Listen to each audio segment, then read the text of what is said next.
हवा महल। आज के हवा महल कार्यक्रम में आपको सुनवा रहे हैं झलकी, छोटी सी आशा के बड़े ख्वाब। लेखक हैं ईश्वर सिंह और निर्देशक हर्षवर्धन गवई।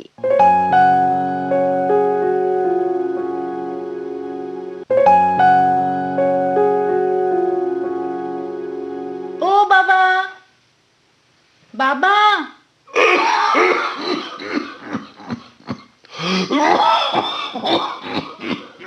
बाबा।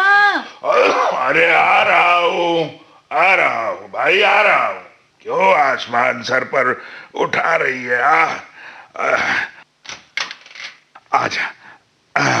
अरे आजा बेटा, 2 मिनट इंतजार कर लिया करना। बाबा, दरवाजा खोलने में इतनी देर क्यों की? अरे बेटा, नहा रहा था इसलिए आने में देर हो गई। ठीक है, ठीक है। आपने ब्रेकफास्ट किया? हाँ कर लिया। अपनी दवाई खाई? हाँ भाई, खा ली, सब कर लिया। अब तू ये बता कि सुबह से मुझसे मिलने क्यों नहीं आई है? मैं कब से इंतजार कर रहा था। है? ये तू क्या कर रही है आशा? है? अपने मुंह पर रुमाल क्यों बांध रही है? मम्मी को लगता है ना कि मुझे भी सांस की बीमारी लग जाएगी। अच्छा, तो ये बात है। हाँ बाबा, मैंने उनको कहा कि मैं मुंह पे रुमाल बांध लूंगी, मगर मैं बाबा से मिलने जरूर जाऊंगी।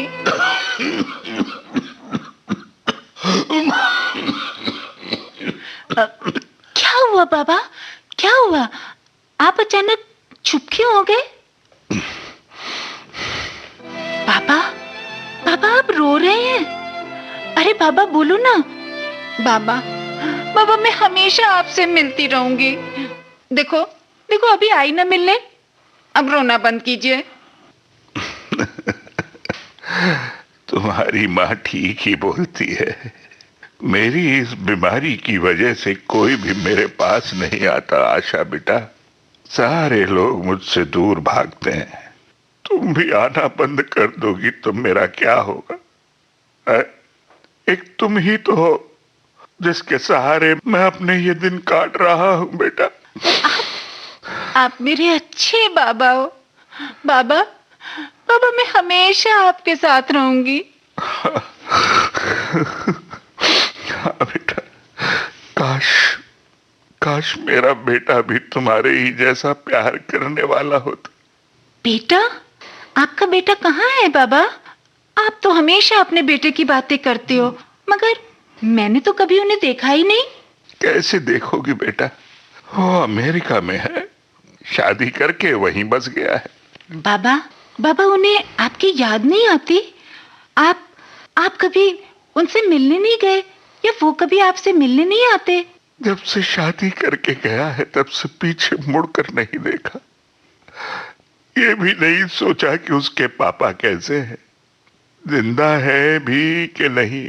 बाबा मैं तो कहती हूँ आपको उनकी शादी करनी ही नहीं चाहिए थी, रहने देते बिना शादी के। तू नहीं समझेगी बेटा, तू नहीं समझेगी।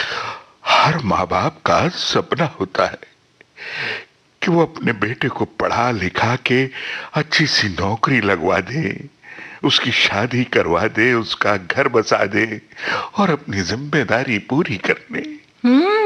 और वही बेटा ये सब हो जाने के बाद बुढ़ापे में आपको अकेला छोड़ दे। किसी के नसीब में बुढ़ापे में औलाद का सुख लिखा होता है तो किसी के नसीब में नहीं होता।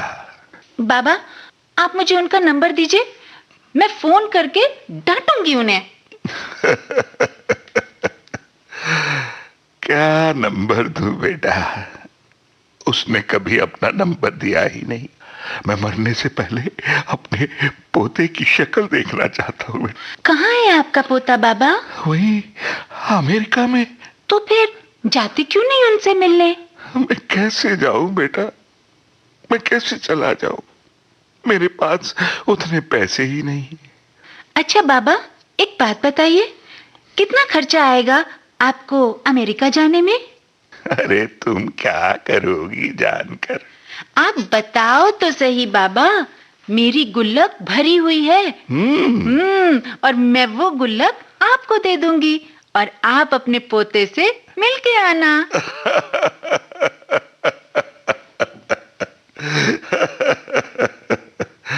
बड़ी प्यारी बिटिया है तू, है? लेकिन बेटा, गुल्लक के पैसों से क्या होगा? अमेरिका जाने में बहुत सारे पैसे लगते हैं। बहुत सारे। हाँ। कितने बाबा? कम से कम 3 लाख रुपए तो लगेंगे। आने जाने का किराया, वहां पे रहना, खाना। ठीक है बाबा, आप टेंशन बिल्कुल मत लो। अच्छा। मैं कुछ करती हूँ। ओह, तू कहाँ से लाएगी इतने पैसे? अरे, इतने पैसों का इंतजाम करना बच्चों का खेल नहीं है आशा। हाँ, एक बात ध्यान रखना, चोरी के बारे में सोचना भी मत। मालूम है ना, चोरी करना पाप होता है और गुनाह भी। बाबा, क्या मैं आपको चोर लग रही हूँ? जाओ बाबा, मैं आपसे बात नहीं करती। अरे अरे अरे नहीं बेटा, ऐसे ऐसे ऐसे नाराज नहीं होते। सुन तो, अरे मैं तो ऐसे ही कह रहा था बेटा, तू छोटी सी बच्ची है। अरे, इतने पैसे कहाँ से ला सकती है तू? बाबा, मेरी मम्मी बोलती है कि जो लोग भगवान में विश्वास करते हैं ना, भगवान भी हमेशा उनकी मदद करते हैं। और हाँ बाबा, मैं तो भगवान में बहुत विश्वास करती हूँ। आज मैं उनसे कहूंगी कि आपके पोते से आपको मिलवा दे। फिर देखना, वो मेरी बात जरूर सुनेंगे। ठीक है बेटा। अच्छा बाबा, मैं जाती हूँ, स्कूल का काम करना बाकी है ना, कल स्कूल से आने के बाद मिलूंगी। हाँ बेटा, ठीक है, जाओ पढ़ाई कर लो। और हाँ बाबा, आप दवाई टाइम पे जरूर ले लेना और खाना भी खा लेना। हाँ हाँ, सब कर लूंगा मेरी दादी अम्मा। बाय बाय बाबा, बाय बाय। बाय बेटा, बाय बाय।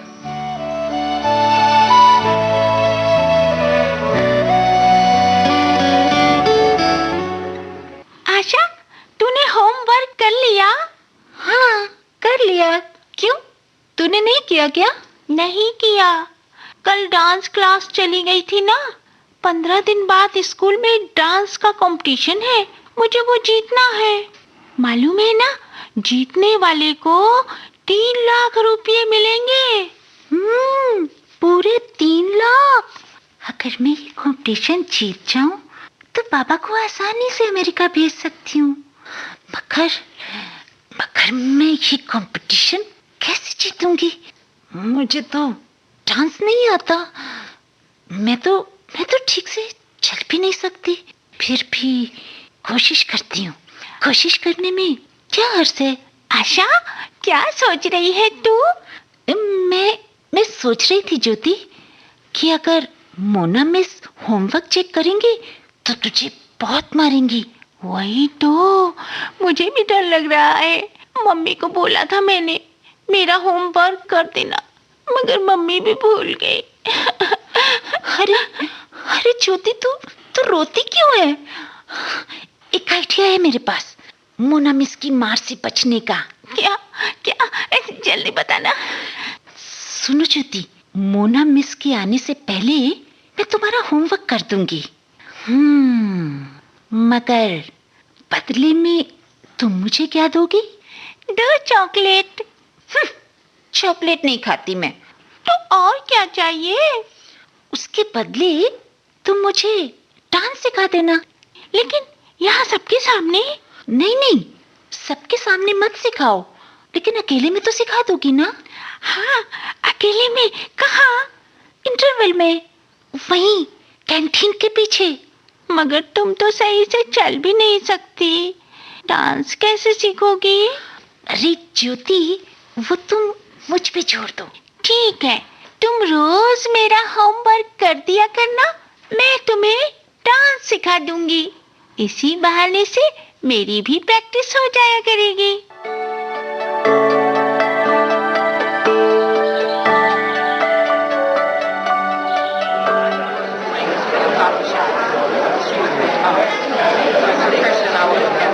आदरणीय जूरी मेंबर्स, पेरेंट्स और प्यारे बच्चों, आज बहुत ही खुशी का दिन है। स्कूल प्रशासन ने बच्चों की प्रतिभा को निखारने के लिए ये डांस कंपटीशन रखा है और जीतने वाले बच्चे को सम्मानित भी किया जाएगा। आज यहां पर कोई भी बच्चा हारेगा नहीं। हर किसी को कुछ ना कुछ जरूर मिलेगा। किसी को ट्रॉफी, किसी को इनाम, तो फिर किसी को अनुभव। तो चलिए दोस्तों, जल्दी से इस कंपटीशन की शुरुआत करते हैं और इसमें भाग लेने वाले बच्चे को स्टेज पे बुलाते हैं। मेरे हाथ में जो लिस्ट है उसमें पहला नाम है प्रियंका। प्रियंका चौथी क्लास की छात्रा हैं। प्रियंका, प्लीज स्टेज पर आइए।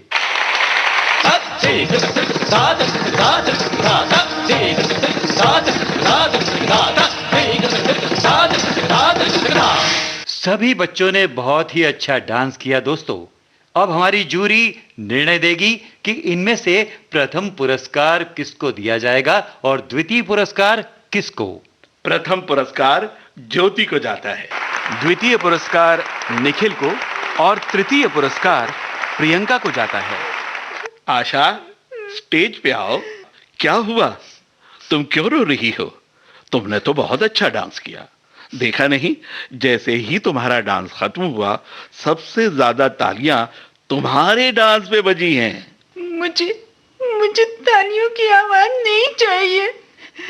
मुझे फर्स्ट प्राइज की ज्यादा जरूरत है। क्यों चाहिए तुम्हें फर्स्ट प्राइज? क्या करोगी उस प्राइज का? फर्स्ट प्राइज से जो पैसे मिलेंगे, उन पैसों से मैं अपने बाबा को अमेरिका भेजूंगी, उनके पोते से मिलने। कहाँ है तुम्हारे बाबा? बुलाओ उन्हें। वो पीछे बैठे हैं। वो मरने से पहले अपने पोते से मिलना चाहते हैं। उनका पोता अमेरिका में है। उनके पास इतने पैसे नहीं है कि वो अमेरिका जा सके। आइए आइए आइए बाबा, यहाँ बैठिए। बेटा, मुझे कहीं नहीं जाना, मुझे कहीं नहीं जाना। आशा बिटिया, कहीं नहीं जाना। मैं यहीं रहूंगा तुम्हारे पास। मेरा पोता भी तुम हो, बेटा भी तुम हो, बेटी भी तुम हो। नहीं चाहिए मुझे ऐसा बेटा जो अपने बाप की सुध भी ना लेता हो। धिक्कार है ऐसे बेटों पे जो अपने माँ बाप को बुढ़ापे में अकेला छोड़ देते हैं। हर माँ बाप यही सोच के अपने बच्चों की परवरिश करता है कि बड़े होके वो उसके बुढ़ापे का सहारा बनेंगे, मगर दुख होता है वही बच्चे उन्हें अपनी जिंदगी से ऐसे निकाल के फेंक देते हैं जैसे कोई दूध में से मक्खी निकाल कर फेंक देता है। ये छोटी सी बच्ची, इस छोटी सी बच्ची ने ऐसे बेटों के मुंह पे ऐसा तमाचा मारा है कि उनको अकल आ जानी चाहिए।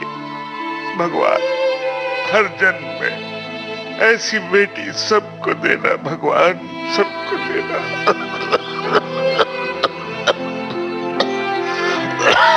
चलिए आइए बाबा, आइए इस तरह।